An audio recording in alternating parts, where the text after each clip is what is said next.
Hi! Sa video na to, ituturo ko sa inyo kung paano i-customize ang store settings sa G-Solutions POS, kasama ng invoice at receipt. Mula sa dashboard, pumunta sa back office. Ilagay ang iyong passcode. Then, piliin ang store settings. Sa store settings, fill out the store details.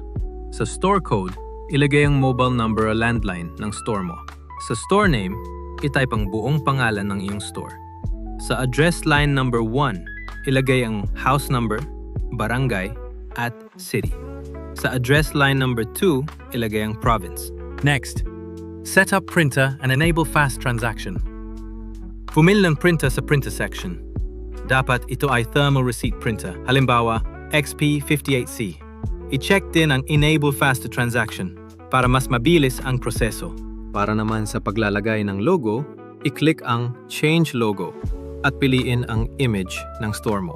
Reminder, dapat ang image size ay 488 by 188 pixels para maganda ang itsura sa receipt at dashboard. Gamit ang Canva, pwede kang gumawa ng exact size. Just click Create a Design, then Custom Size, 488 by 188.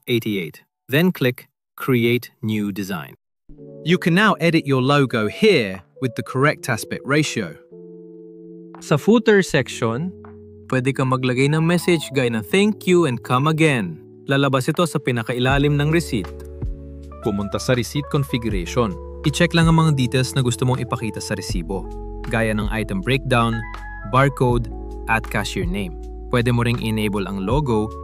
Make sure lang na tama ang size, tulad ng ginawa natin kanina.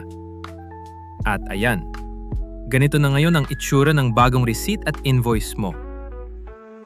And that's it. Ganyan lang kadali i-customize ang store settings mo sa G-Solutions POS.